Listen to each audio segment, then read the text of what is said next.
I was always on a quest to find out life and how everything works from a sociological and anthropological point of view. I studied Aborigines of Australia, American Indians, shamanism, religion, all kinds of stuff at university. So I was always interested in more than just life, in terms of our ordinary work, consume, get mortgages, just ordinary life. I was always interested in finding out answers to things. And I lived in London for about 14 years. That was when I came across the Hare Krishna movement, the Hare Krishna sort of community there, which was quite different to, well, I suppose in a way, Bhakti Yoga wasn't really, or Indian knowledge wasn't really taught in universities. And there's a reason for that, but that's not my talk today. So that's a little bit about me. And I came over here, I met one of the spiritual teachers in London, Devamrita Swami, and he invited me to New Zealand because I have a background in plumbing and teaching. So I've been a teacher, well, I don't teach mainstream anymore, but I was a teacher in the UK and a primary school teacher here. And so I've been using my teaching skills to help people understand the science of Bhakti Yoga. And I've been running a center in Auckland I was a manager for 8 years. And I've been giving workshops and seminars for 13 years, pretty much every week, on helping a lot of travelers actually who come through Auckland, a lot of French. I've got couple of French people who are living with us now. Travelers, they come to New Zealand looking for more, looking for an easy, look at the scenery. And a lot of them come through our center. They come in contact with Bhakti, probably like yourselves. And they start to learn that there's a great art and science and culture behind Bhakti. And of course, they're first introduced to the food. So the food's always good. And yeah, and so I've been running my home as a place for cultivating and training men in learning how to apply this in their life. So when they leave and they go work or marry or have partners, or they can learn how to practice Bhakti Yoga for the rest of their lives. So I've had 6 to 8 men come and live with me per year, and I have a multi-dwelling property, and that's what I've been doing for about 8 years as well. So I'm pretty busy. So that's a little bit about me. I have my wife. She's from Marie Gatavali. She's from Canada, and I have a 5-year-old son. So we're very fortunate. We have no lockdown here. I really sympathize for you guys. Europe's in a pretty, you have lockdown in France too? Yes, but soon. Yeah, I mean, we kind of forget what you guys are going through over there and all over the world. It is what it is, but what you're very lucky is that you can control the controllables. And what you can control is how you think. What you can control is how you respond. And times of adversity are times where you can really grow and personally grow yourself. So I'm also part of an entrepreneurial team here. I work with very successful entrepreneurs, and I've been very fascinated with success mindset. So I'm going to blend that this morning, or your evening, with a talk on destiny. So I'm going to share my screen. Will you be able to see my screen? Yes. Okay, so I'm going to share my screen, and I'm going to take you on a little journey.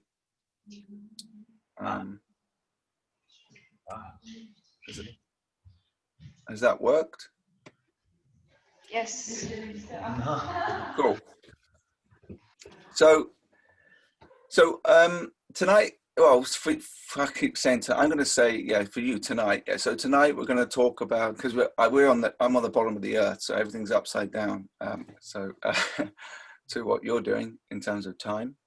So I want you to think, just for, we're going to do half an hour. I want you to think a little bit about what is your destiny now, and should I even care? Should you even care?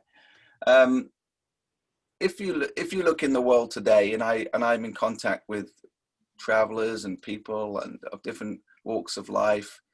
I work here with students, and I find that a lot of people are what we call drifting. I'm going to use some ordinary language today as well as Bhakti language, because I like to ground the talks in just kind of everyday language a little bit, so it's kind of more easy to relate to. So in entrepreneurial language, they have a term for that they call drifters. That means we see a lot of young people, old people actually, are just kind of drifting along. They're going through what we call a process. They're being processed from birth. They go into the education system. You come from the education system. What do I do next? You go to college. You go from college. Oh, now what do I do? I go to university. And from university, I get a job. And from a job, I just save up, get a mortgage. Okay, without, and there's nothing wrong with that in essence. But really, a success-minded person, someone who's really looking into life and how life works, is that generally successful people are destination conscious. Is that we need to know what is our goal, what is our purpose and goal in life. And due to whatever reasons, and I don't have time to give an in-depth talk, this is just going to be very sort of general. Maybe you can see it in yourself, I don't know, but sometimes we're just being pushed from one thing to another. We're just being processed through life. And some of us don't like that process, but we don't figure out that actually we have a destiny, whether we know it or not. And it's really important to know what your goal is in life, because whether you have a material goal or spiritual goals, you have to figure out what it is that you want and what is your purpose. Because whether you have a goal or not that's conscious for you, life has a goal for you. Everything you do and everything you will be doing from moment to moment is shaping a destiny, whether you're aware or not. And even entrepreneurs, very success-minded persons, understand the laws of success, that all our choices, everything we are doing is adding up and compounding over time. It's like people who don't think about what they eat. They just eat, oh, I like this, I like that. They don't really think that over 2, 3, 4, 5 years, every morsel of food that they eat is going to shape the weight and shape of their body and their health. They're not really thinking about, the destiny of their body according to the actions that they're doing every day that seem so small. They don't seem very important at all. I'm just doing this today and tomorrow. It all adds up into a big picture. And I find from being in the education systems that even from a material perspective, we are not being taught success principles. We're not being taught how life actually works. We're just being taught how to be a good consumer, how to just fit into society and drift. So we don't want to, what we want to really take away today is we don't want to be living unconsciously. We need to be conscious of how life works.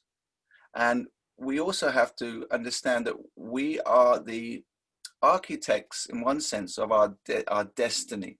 So I want you to get excited as well, because this little presentation will get you thinking about how you can actually take hold of your day-to-day life, the small things that you do, and understand how that's going to create the future that you want, the destiny that you want, because you have a destiny, whether you believe it or not. Right? And we don't want to drift through life and end up somewhere or some situation in the future that we don't want. Because we're going to find out today that where you are right now, where you're sitting in that room, right, whether you know it or not, has been the culmination of everything else that you've done before. And one of the important aspects of understanding how this happened is most people understand yoga, looking from a yoga perspective, as a very physical thing, generally. Oh, do you know about yoga? Yoga, yeah. They think it's all this physical stuff. So physical yoga has very little to do with yoga.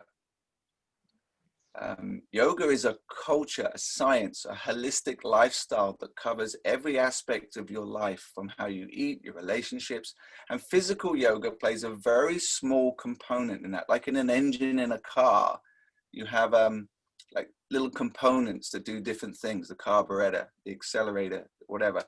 So yoga, physical yoga has very little to do with really what yoga is about. And what you're doing tonight, you're actually hearing. And this is the highest level of yoga, is to hear subject matter, hear higher sound vibration, knowledge that can help you evolve your consciousness, help you live a life so you can get the best destination or create a better destiny for yourself. That is actually yoga. Yoga is understanding all aspects of your life. And the most powerful force in creation and the creation of your life is sound, your input. From the very moment of your birth, even when you were in the womb, your main interaction with the world was you were hearing the outside world. You were hearing all the noises, the vacuum cleaner, or people, your mum and dad talking, if you have a mum and dad these days, and you have music playing, noises. And when you came out, your parents would give you a name. So this is input. Sound was shaping your whole world and how you were seeing everything. So yogis understand, and entrepreneurs too, successful entrepreneurs. And I know some entrepreneurs who have been very successful for 30 odd years, helping people with success mindset. They have created a lot of wealth and success in all areas of their life from a material perspective. They said it's all it begins with input. Now, let's see, we've got if my slideshow is working. Oh, okay. So tonight, we're just going to go for a quick little clip. I don't know if you know Star Wars, the movie. Does anyone not know Star Wars, about the dark side and the good side of the Force? It's a classic movie. It's still going. And there's two characters in it. And one of the characters is Darth Vader, and he's actually Luke Skywalker's son. And we're going to look at these characters as a way of explaining a little bit about destiny. So I want you to watch this little clip, and I want you to just get a feel that the young man, he's going to see his father again. And his father is Darth Vader, and he has his mask on, he has that funny voice. And I just want you to get a feel for how these two people have different mindset, different thinking, and it's going to lead to a different destiny and experience of the world. So one's the dark side, one's the light side of the Force. And we're going to use those characters for the talk to explain how to understand and you to see the importance of shaping your own destiny. Okay, so hopefully the sound will be okay. So I know it's kind of Star Wars, it's a film, but I want you to kind of get a feel for the idea of the importance that destiny is being shaped here. Luke Skywalker has a destiny. His dad is trying to talk to him and give him a different destiny, and how his father has, obviously, he's chosen his own destiny. Okay, so here goes. So hopefully your sound is okay over there.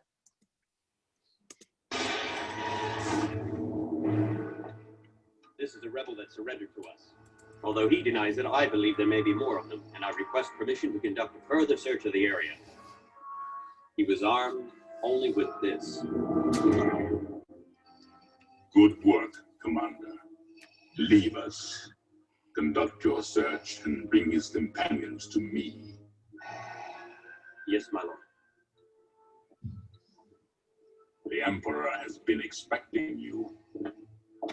I know, Father. So, you have accepted the truth.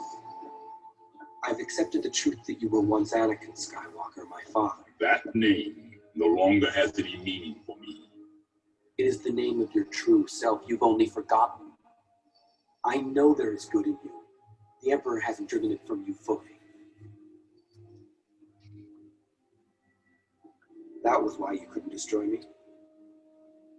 That's why you won't bring me to your Emperor now.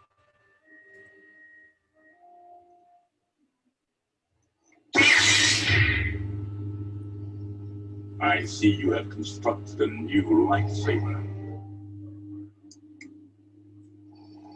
Your skills are complete.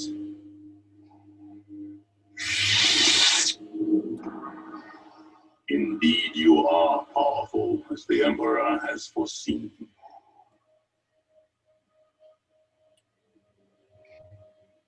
Come with me. Obi-Wan once thought as you do. You don't know the power of the dark side. I must obey my master. I will not turn you, and you'll be forced to kill me. If that is your destiny. Suit your fool, Father. You can't do this. I feel the conflict within you. Let go of your hate. It is too late for me, son. The Emperor will show you the true nature of the Force. He is your master now. Then my father is truly dead.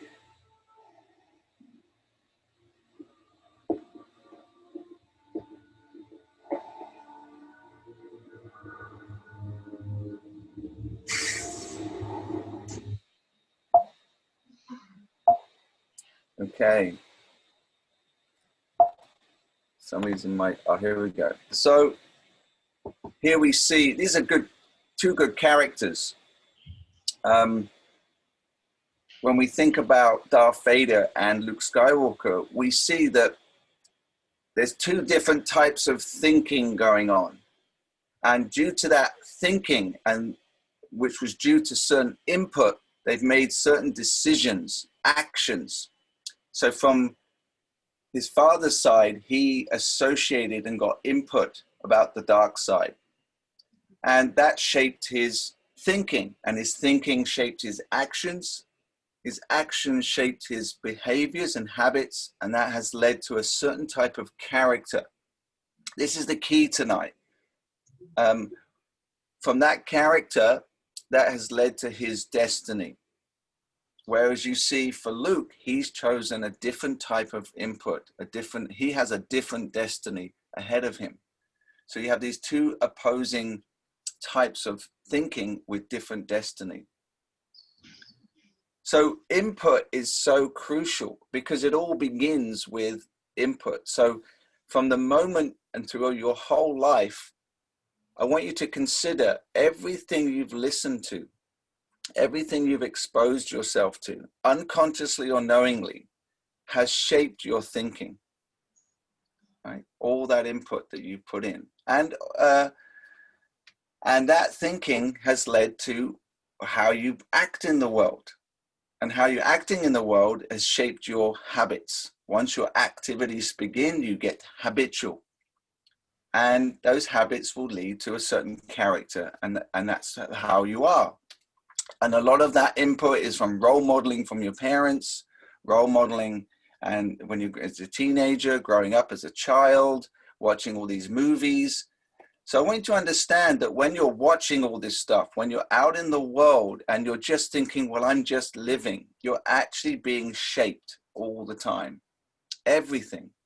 And this is why entrepreneurs and also bhakti yogis are very careful about how they live. They understand that I have to be conscious and discriminate around what type of input and things and people and situations I'm going to expose myself to. They're going to influence how I think, which is going to influence how I behave, which will influence my character, and my character will determine my destiny. So to have a little think, who do you listen to the most? You know, as you're growing up, as you've been living, who do you listen to most of the time? There's lots of research done that things like the 5 most people you hang around with the most, if you average out their income, that's your income. You know, why do you listen to these people? Why do we, you know, all these Netflix films, movies, these all shape how we think, and this is all input. So successful people, including yogis, they're very disciplined and fanatical even. As you see, we chant this mantra. There's a lifestyle with Bhakti that you're learning about. Because Bhakti yogis are interested in getting the highest success. They want to have a destiny, the greatest destiny. And success always has a price with it. And it all begins with hearing and input. So you're learning, you know, by coming in contact, listening to this particular talk I'm giving, by listening to the Bhagavad Gita, you're listening to this sound vibration. It's input of the highest caliber that will shape your thinking, that will then shape your future. Even our self-talk, you know, there's lots of research now. Not only do we get input from the outside, but input from ourselves, what we're telling ourselves all the time. That, you know, we can have negative, you could hear Darth Vader, it's too late for me, you know, I have to follow my master. I know I'm following the dark side. This is all negative thinking. He's resided himself so that the input that he's associated with, that is shaping his destiny and has now shaped his character, he's resided himself that that's how he is. Now, who of you in the room want to develop the character of Darth Vader? Or how many of you in the room want to have a kind of character like Luke Skywalker? Someone who is noble, virtuous, has the character, the characteristics of someone that you aspire to be like. Because you see the success, I'm going to show a formula now about how destiny works this is the quick thing. Yeah. Did you know that your current situation and the results you have right now are a result of all your previous input? Now, the good thing is, if you change your input, it's like a glass of water. If I have a dirty glass of water and I have a clean glass of water and I pour the water into the dirty glass of water, it starts to mix. And over time, all the dirty water will become pure again. So this is called cleaning consciousness, or cleaning up our, cleaning our minds, cleaning our consciousness, our thinking, because as we're showing tonight, that we have to understand, we have to become conscious that what is the destiny that I'm looking for? And if I want a good destiny, then I need to change my input. Now, what's really important to clarify here is that, as we'll look in a minute, is that it's not so much what you achieve externally, it's about who you become. You could see Luke Skywalker, he was choosing the path, he was choosing the habits, the thinking that was going to lead to the light side, to the good side, to develop true character. And I think that's what appeals to people in these movies. It's about the good against evil, so to speak. And I have friends of mine who've been very successful, as I said, sort of materially, but you can apply this to the spiritual, that even though they've created a lot of wealth, even though they've created a lot of lifestyle, they say that it's the journey that they went through and the type of person they became. It was the greatest reward. It's who we become. So you can find people in the world who have wealth and fame and fortune, but if they haven't developed a high caliber character, They're actually very miserable. It's about who we become on the journey of success is the real success. So let's have a look at how it works. So we talked about input develops your thoughts, your thinking. Your thinking affects your words. Your words create your action. Actions become habits, and your habits shape your character. And obviously your character shapes your destiny. So success, even on an ordinary level, comes, I'll give an example just to clarify. So any successful person says that they didn't actually become successful in their field till they went through a character transformation. Entrepreneurs will tell you there's lots of people who want to be successful, but they're not prepared to go through the self-development, the changes that they need to go through to help to allow that success to happen. We live in a culture today where we just want success. Well, I just want money. Oh, I just want to be famous. It should just come so easily. We want success to fall out of the sky, so to speak. We don't want to do the work. You can see that in marriages, or should we say partnerships today. People come together, they want to have fun, but after a little while it becomes work.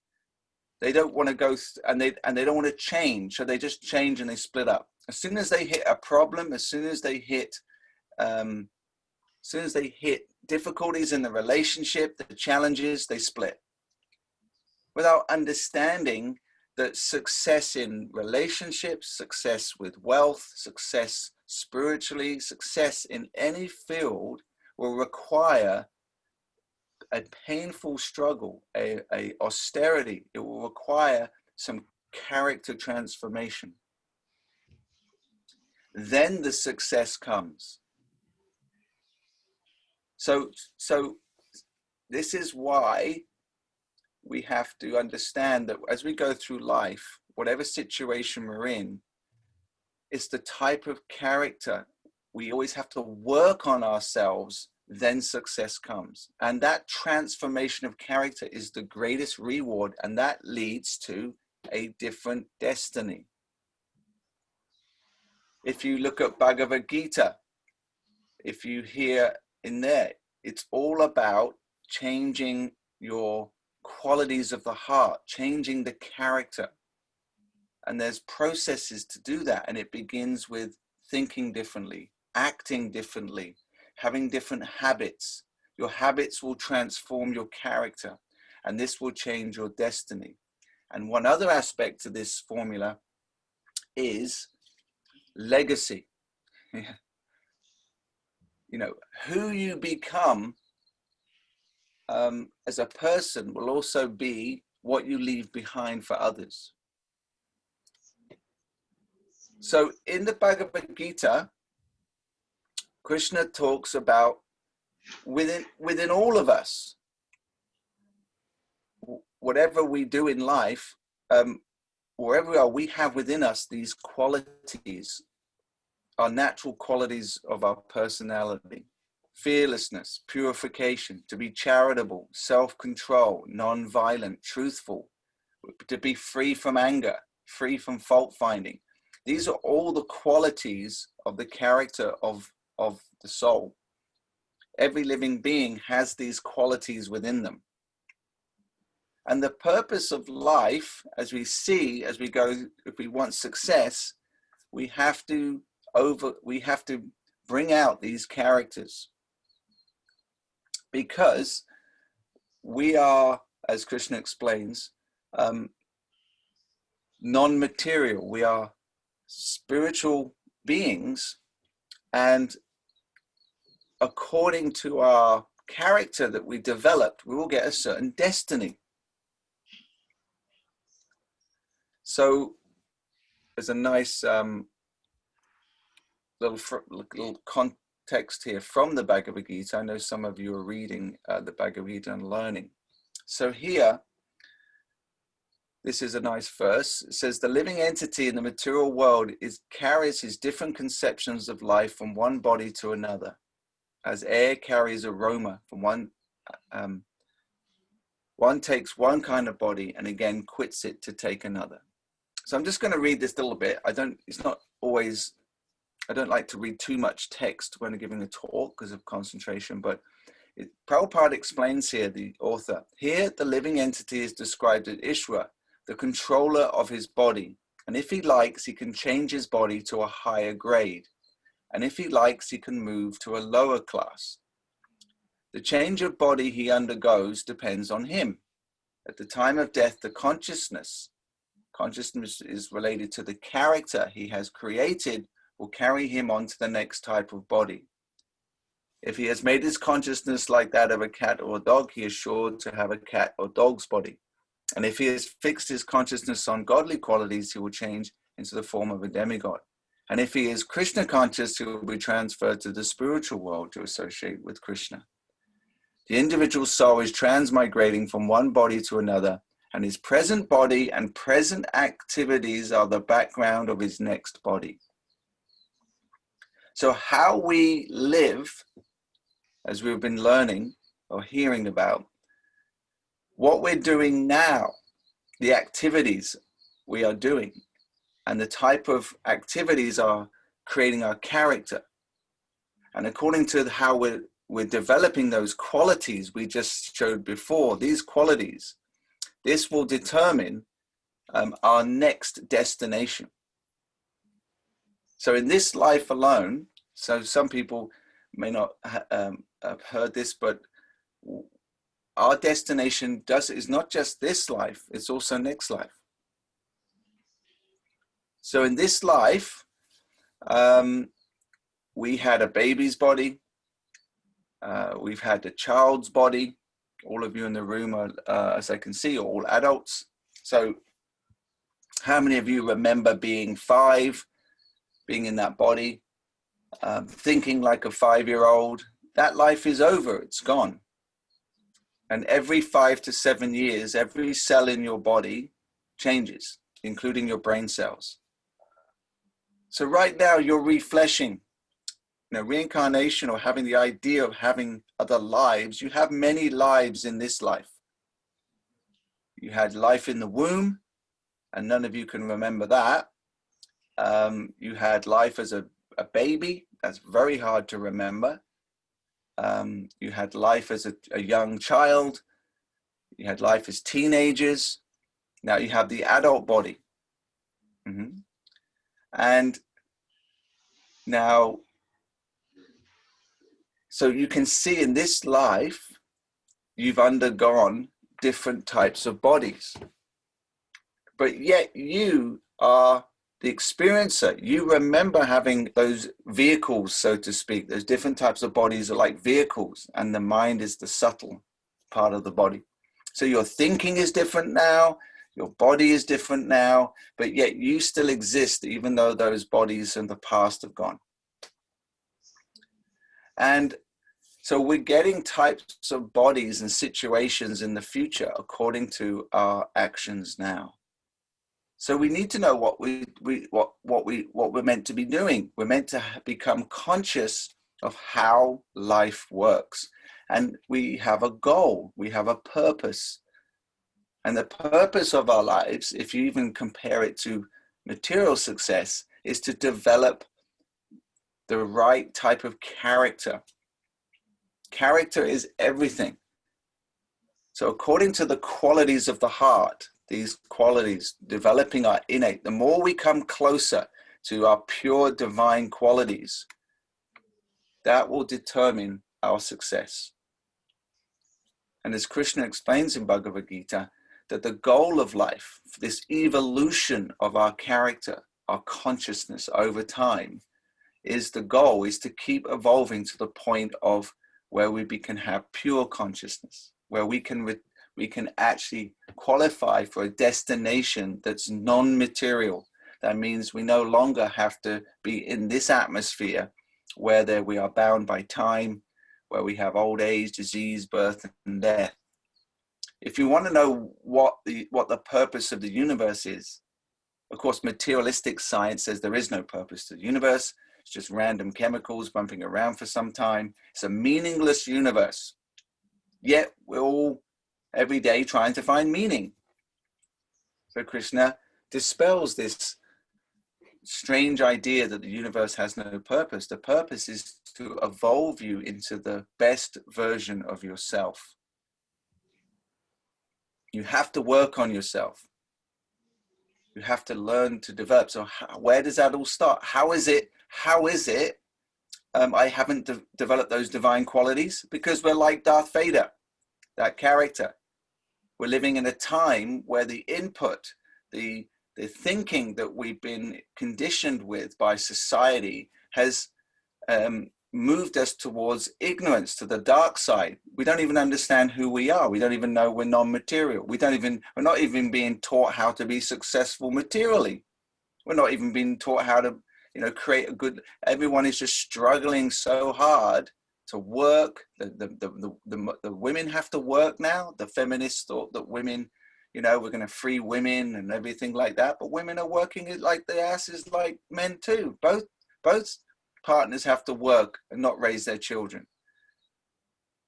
This is ignorance. This, and they're not understanding. People are just struggling. They're not thriving. They're just surviving. They don't have time to think about developing their character, developing success in life. We're all just trying to survive. And then you have a whole lot of youth in Europe, young people, who just want to bail out of society and just go traveling, become hippies or, whatever. Just try to get out of capitalism because they don't know what else to do. But the goal of life is to evolve our character. Because just as you had a destiny to have an adult body when you were a child, just right now you have the destiny that you will have an old body when you're older. Similarly, after death, you also have another life. And that destiny is shaped. Where you go is shaped by what you do in this life. And that all begins with this formula. Where you are right now, the way you're thinking, why you do what you do, the behaviors that you have, the actions that you have, the habits that you're living right now has all started from the input. And that's shaped who you are today, the character you have. And who you are sitting in that room right now is going to give you a destiny, a certain level of success and a destiny for yourself. So the smart person is thinking, what is the best destiny to have? And how can I shape my life to have that destiny? That's why we begin with changing the way we think. So Bhakti Yoga is a science, a theistic science that will give you knowledge of how destiny is shaped. It will give you a whole lifestyle with technology like this mantra chanting, a scientific lifestyle, spiritual scientific lifestyle that will gradually change the way you think, and that will change the way you act in the light. Your habits will change. And from those habits, you will develop those divine qualities. Because it's a process, it works. This is what happens. So if you follow Bhagavad Gita, then you will get the result. So for some of us, just to end, it's quite new, this idea of being non-material. But actually, to be honest with you, it's common sense. Today, common sense has become radical. When someone says something, when we mention simple things, how you're not the body, you're not the mind, you're actually someone else, this is seen as a big breakthrough for people today, but it's just common sense. Everything's just become overcomplicated. Life's actually very, very simple. Any child can understand he's different from the body. I'm different from my mind. I'm different from my thoughts. these are not me. These are things that I experience. These are things that I utilize. I utilize my body. I utilize my mind. I utilize my thinking. So we have a non-material goal. Now, we may ignore what was being said today. We may not, we may take a little bit of the talk and it's kind of interesting, but it doesn't matter. Your nature has the destiny for your body, and nature has a destiny for you, whether you are aware of it or not. It's not a faith. It's not a belief. We all have a definite destiny. Now, we can all relate to that your body has a destiny. It will get old and it will perish. Time will take everything away. That is a destiny. The question is what is your destiny? Are you going to take your destiny in your hands? Are you going to figure out where it is you want to go and empower yourself to have your destiny? Do you want to be like Luke, or do you want to be like Darth Vader? I think we'd all rather be a Jedi, right? So, but most people, as I was saying at the beginning of the presentation, that we're very we're unconscious materially, and we're very unconscious spiritually today. Most spirituality is vague. It's all kind of ethereal. Yeah, spiritual this, spiritual that. It's not scientific or comprehensive and specific. And this is a little bit of a shock when people come back to yoga. It's so clear who we are, what we're a part of, and how nature works and how our destiny works. So when you read Bhagavad Gita, and I think you're reading, try to understand that is a book about how to shape your life for the greatest destination, with a scientific lifestyle, with all the knowledge and processes and techniques required so you can live in this world and understand how the world works and get the greatest destiny for yourself. And yeah, so that's my presentation. So the goal is to develop character, and you can't develop the highest character. Remember these qualities. It's who you want to be. So your character is, and shaping your character and developing your character will deliver the success you want, materially or spiritually. You change you grow the person to grow your success. That's what they say in success books. Like athletes and people, they went through so much training and character building to win the Olympics. Any success requires character development, but the highest character development is to reconnect to your non-material self and to get the greatest destination, to become Krishna conscious. So I hope that was, now is the time to care.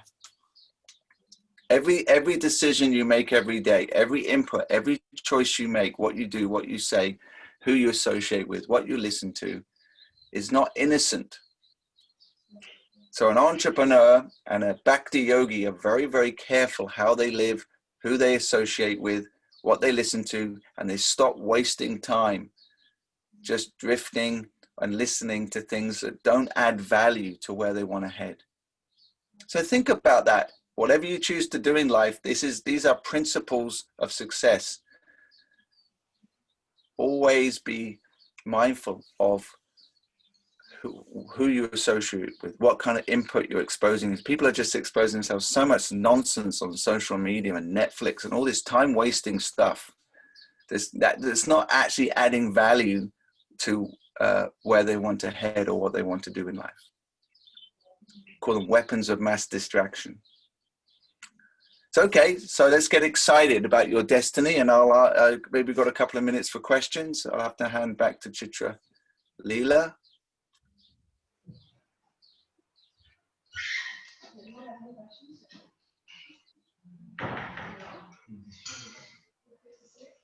I'll stop sharing. I can't find my cursor. I can't seem to change. I've lost my cursor. Oh, here we go. Cool.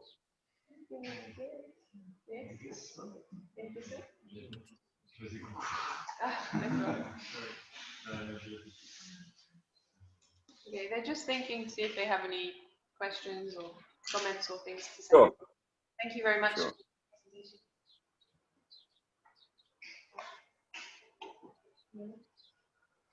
Yes, I have a question. Okay, you want to come here? Yes. Benoit. Yes. This is Benoit has a question for you. Yes, I don't really understand what the last point. What is legacy? When you explain legacy. Oh, okay. Good point. So I'll give an example, a practical example. I'm a parent, and everything I'm doing with my son, how I am being in terms of my character, my development, is going to leave behind with my son a legacy, either positive or negative. So not only are we developing ourselves, when we become a great person, when we become the true person we can become, we can help others understand the goal of life and develop themselves. You want to help others, and you're going to influence others. That's going to leave an intergenerational legacy. So a lot of people, for me, when I became a parent, I started to deeply realize that everything I do is shaping my son's future, and that's going to shape how he treats his son, and that's going to change how he. So we're leaving a legacy. Yes. So whether we believe it or not, so the greatest excitement in my life is that now I know what I'm doing with my life. Now I know what the purpose of life is. Now I can learn to grow and develop myself. I understand that I want to leave a legacy. I know that I can impact 1, 2, 10, 20, 100 people. I can leave a legacy that's going to be intergenerational. That's exciting, because often we're just living our life, and then I'm not thinking about the impact I'm having after I'm gone. Well, I just live my life. I had fun. See you later. It's like, but what's the legacy you want to leave behind? And of course, Arjuna in Bhagavad Gita, he left a huge legacy for us. He's impacted my life, Arjuna. Krishna and Arjuna's, that conversation you're reading, that's a legacy. We want to hand that legacy on. Does that make sense? Yes. Thank you. Thank you. So I want to encourage you to in a world today where we're feeling very individualized, disempowered, COVID society, our leaders are letting us down. They're betraying us, and there's so much distrust. But you can develop you just be the best version of you, become a true yogi, a Jedi. It doesn't matter what happens in the world. You will impact people and leave a legacy. And that's what's important. Empower yourself. Despite all the chaos in the world, you can control who you are, what you become, and how you leave a legacy for others. Yeah. Is that okay? Yes. Thank you. Awesome. So you're in the right place. Okay. Anything else?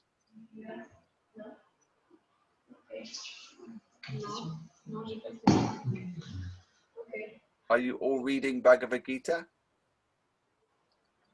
Yes. How many reading Bhagavad Gita? Cool. 2 people are reading Bhagavad Gita. I need to do something about that. 3. Okay, 3. 3 are reading Bhagavad Gita. Oh. It has a very cultural context. When I first read Bhagavad Gita, it's kind of in India on this battlefield, and it's got a kind of cultural context to it. But just try to grasp the principles and knowledge in there, because obviously with different cultures, different times and places. When I first read it, it took me time to, it's like reading quantum physics. It's like you can't understand it all in one go, but you can grasp in the introduction and the basics and then start getting deeper. It's very, very deep. It just takes time. It's the greatest spiritual theistic knowledge in the world. It just takes time. But chapter 2 and the stuff I'm sort of presenting is just giving like general things that you can get excited about when you're reading the Gita. All right. Hare Krishna, Prabhu. I'm Dipali. My sincere obeisances.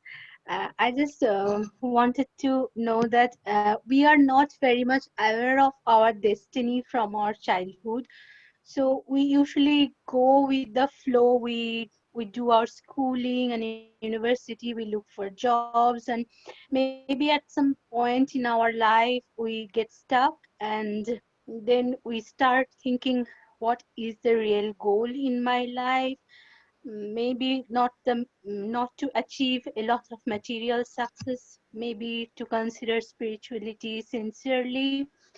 But then other people starts commenting that, okay, you didn't achieve much, you are an underachiever, so you are an opportunistic and you take spirituality now.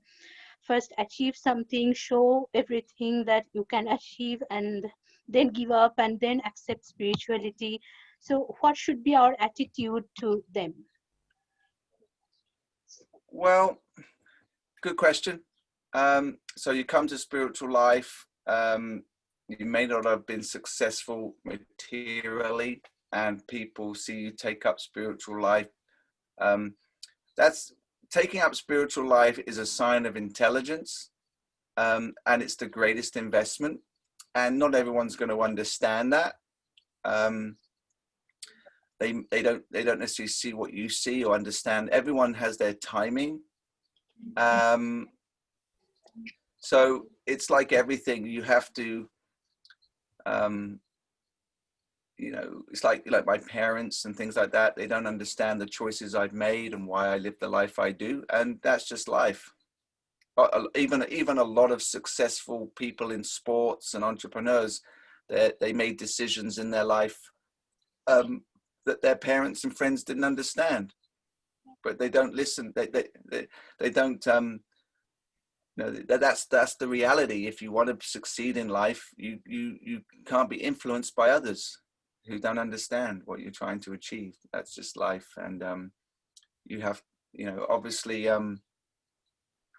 coming to spiritual life doesn't necessarily mean voluntary living in poverty. There are different ashrams, as we know. You know, living a monastic life is a life of limited material facility, because that's full concentration on the non-material. But then those who are, you know, want to marry and want to live, which is most of us, that doesn't mean you just live in poverty. But you understand that the greatest treasure is character development, and the greatest thing that's going to make me happy is who I become.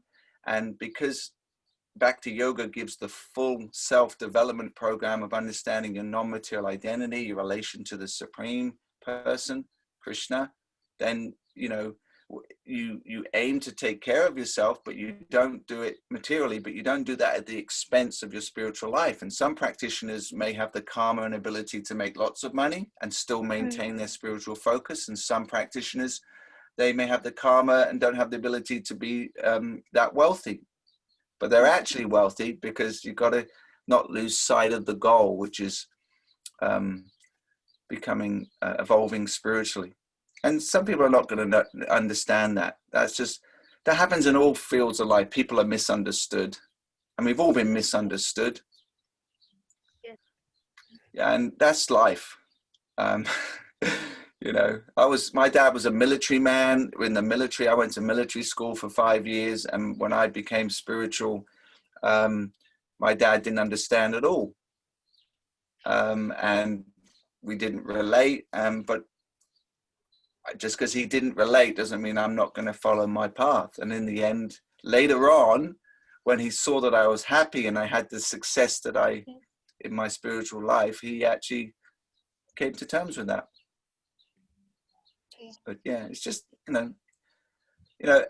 spiritualists and people who really want to get ahead in life are often misunderstood. Look at Elon Musk. He was totally misunderstood as a child, and but he pursued his goal. Now we're doing it for the best goal. So we just let some time go on and let them realize that I'm taking the right path. Yeah, if you develop your character and you develop understanding, but you stick to it, eventually they will see and become attracted to who you've become. Yes. You don't want to try and argue with them, and try to keep a good relationship with them and be respectful. And they may understand, they may not understand in this lifetime. Yes. Thank you. Yeah, Thank you very much, Prabhu. Oh, no worries. Hare Krishna. All right. Okay, I think that's everything. There's no more questions here either. Cool. Thank you very much All right. for your time and your presentation. Really appreciate No. Great austerity of doing early class also. Yeah, it's real early. I'm trying to get my brain working. But no, it's nice to meet you all. Have a great evening, and yeah, lovely. Have a great time shaping your destiny. Thank you very much. Hare Krishna. Thank you.